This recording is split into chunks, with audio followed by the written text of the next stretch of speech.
Y hemos recordado hace unos minutos a Yola Polastri, Exitosa. personaje absolutamente relevante en la historia de la televisión peruana. Pero tal vez no estamos dando el espacio suficiente para recordar a otra persona que hemos perdido en los últimos días, que es a Javier Vallerriestra. Estamos enlazados con César Delgado Guembes telefónicamente, el sido oficial mayor del Congreso, y es seguramente uno de los más distinguidos especialistas en derecho parlamentario, en constitución y en todos los temas que son motivo de controversia en nuestra sufrida democracia hoy. César, buenos días, gracias por atendernos. Muy buenos días, querido Nicolás. ¿Cuál es el valor que crees tú que ha tenido el papel de Javier Vallerriestra en la historia de nuestra democracia en las últimas décadas? Muchas gracias en principio por haberme llamado, mi querido Nicolás. Yo a don Javier Vallerriestra lo conozco desde el año 1978, cuando montábamos bicicleta por Costa Verde. A raíz de esas conversaciones surgió como un tema potencial para mi tesis, el de la jurisdicción supranacional, que fue el tema con el que me gradué como bachiller en Derecho en la Universidad Católica. Y lo conozco obviamente a partir de mi experiencia en el Congreso desde el año 1980, cuando él era diputado por el partido APRI. Tú me preguntas por los diversos valores que pueden encarnarse en la figura de don Javier. El don Javier era una persona polifacética. Primero, era una persona muy leída, conocía mucho de historia, de literatura, obviamente de derecho. Era una persona que cultivaba las humanidades. Eso ya enriquece tremenda y notablemente el panorama entristecido de nuestra pobre historia republicana reciente. Pero más allá de eso, don Javier tenía talentos personales muy especiales, como la navaja que poseía en la lengua. Él tenía una capacidad oratoria que no encontramos ahora. Lo que encontramos son personas que argumentan, pero la argumentación no está coloreada con los recursos históricos, literarios, filosóficos que él solía introducir en su verbo cuando justificaba o cuando denostaba alguna causa importante.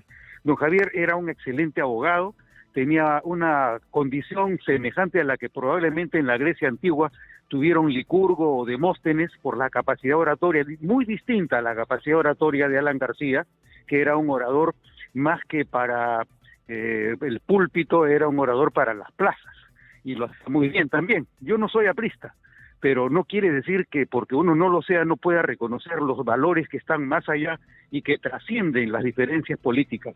Don Javier era parte de una estirpe, de una casta, tenía un linaje que lo entroncaba con lo mejor de nuestros políticos peruanos, que lamentablemente es lo que más estamos deplorando como ausencia en estos días.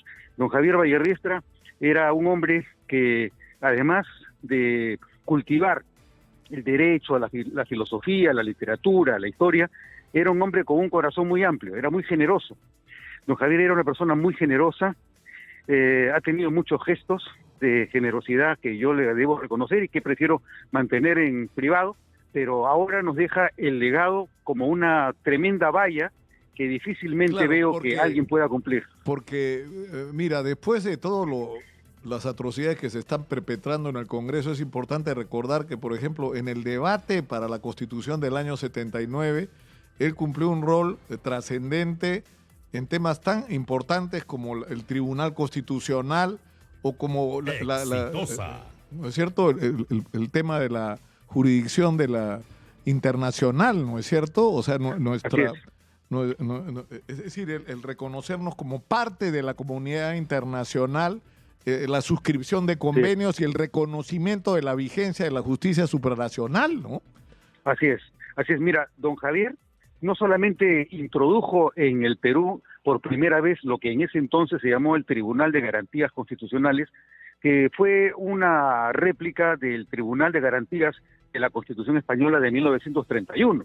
Pero más allá de eso, como tú lo mencionas, don Javier también introdujo, no obstante que ya antes había tratado de hacer lo mismo el general Morales Bermúdez, la introducción de la jurisdicción supranacional, es decir, cuando se agotan los recursos internos en la justicia peruana sin haber obtenido los beneficios que en materia de derechos humanos tenemos todos los peruanos, tú puedes recurrir al comité o a la comisión, al comité de las Naciones Unidas o a la Comisión Interamericana de Derechos Humanos.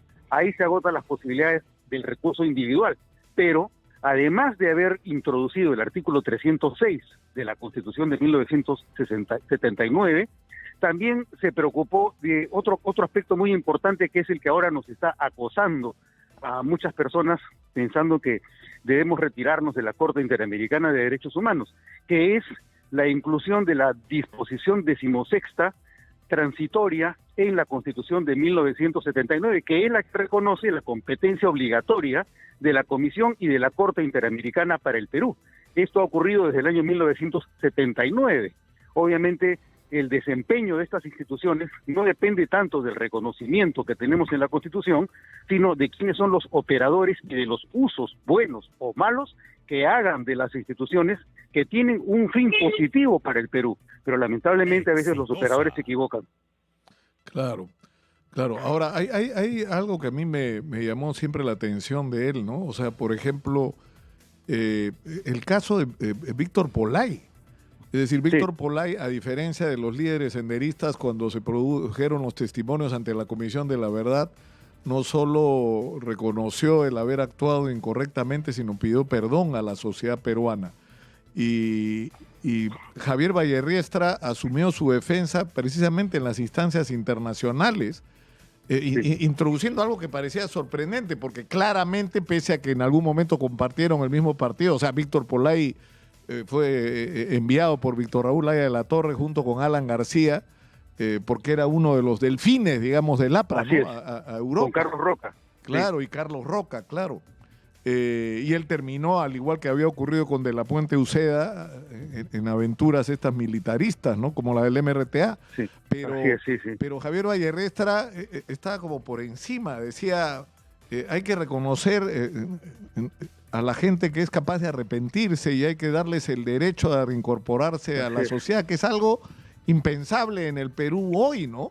Que es como el capítulo que nunca terminamos de cerrar, de hacer la diferencia entre los que involucrados en la violencia no se arrepienten de lo que hicieron y si pudieran volver a hacerlo lo harían, con aquellos que aprendieron la lección y se arrepintieron.